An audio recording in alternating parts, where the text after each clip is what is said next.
आखिर क्यों अमेरिका ने जापान को बर्बाद किया? आखिर उस रात क्या घटना घटी थी? जानने से पहले अगर आप अभी तक चैनल को सब्सक्राइब नहीं किया है, तो जल्दी से सब्सक्राइब कर लें और ऐसे ही इंफॉर्मेटिव वीडियो हम आपके लिए पेश करते रहेंगे।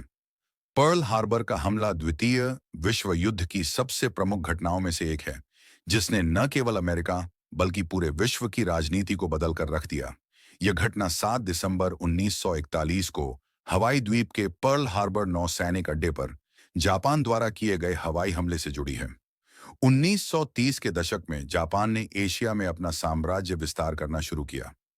जापान ने मानचूरिया, चीन और अन्य क्षेत्रों पर आक्रमण किया।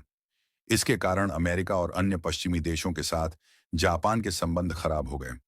अमेरिका ने जापान पर आर्थिक प्रतिबंध लगाए, खासकर तेल की आपूर्ति बंद कर दी। जापान को अपने औद्योगिक और सैन्य विस्तार के लिए तेल की बहुत आवश्यकता थी। जापानी नेतृत्व ने तय किया कि यदि उन्हें एशिया में अपना प्रभुत्व बढ़ाना है, तो अमेरिका को कमजोर करना जरूरी है, खासकर उसकी नौसेना को। हमले की योजना जापानी एडमिरल इसोरोकु यामामोटो ने पर्ल हार्बर पर हमला करने की योजना बनाई। इसका उद्देश्य था कि प्रशांत महासागर में अमेरिकी नौसेना को इतने बुरी तरह से क्षति पहुंचाई जाए कि वे जापान के विस्तार को रोक न सकें। योजना यह थी कि जापान अमेरिका पर अचानक और तीव्र हमला करेगा, ताकि उसे पहले से कोई सूचना या तैयारी न हो।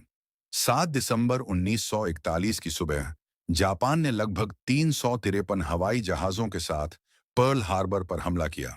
हमले के दौरान 2 लहरों में बम और टॉर्पीडो से अमेरिकी युद्धपोतों, विमानों और अन्य सैन्य ठिकानों पर जोरदार बमबारी की गई। अमेरिका इस हमले के लिए बिल्कुल भी तैयार नहीं था। सुबह के वक्त होने के कारण ज्यादातर सैनिक सो रहे थे। जापानी हवाई जहाजों ने युद्धपोतों, हवाई अड्डों और अन्य सैन्य ठिकानों को निशाना बनाया।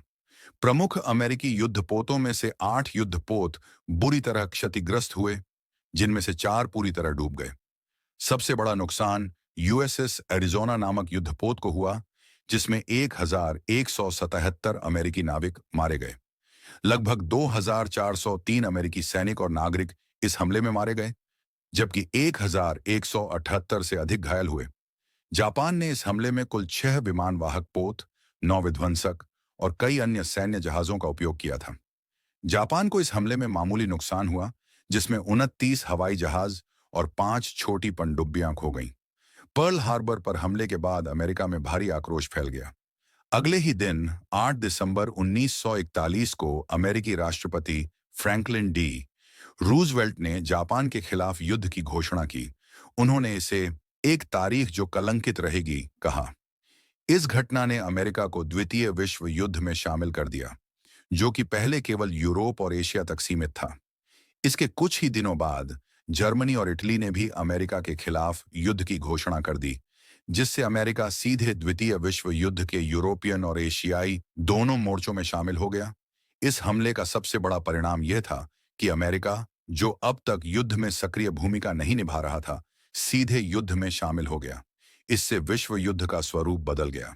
जापान ने अस्थायी रूप से प्रशांत महासागर में प्रभुत्व हासिल कर लिया, लेकिन अमेरिका की विशाल सैन्य और औद्योगिक ताकत के कारण कुछ ही वर्षों में जापान की हार निश्चित हो गई। पर्ल हार्बर हमले ने द्वितीय विश्व युद्ध की दिशा बदल दी और अमेरिका को एक वैश्विक महाशक्ति के रूप में स्थापित कर दिया। 1945 में जापान पर अमेरिका ने परमाणु बम गिराकर युद्ध को समाप्त किया। पर्ल हार्बर का हमला एक ऐतिहासिक घटना थी, जिसने इतिहास की धारा को बदल दिया। यह न केवल सैन्य रणनीति और राजनीति का उदाहरण है, बल्कि यह भी दिखाता है कि किस तरह से एक देश की अचानक की गई कार्रवाई पूरी दुनिया को बदल सकती है।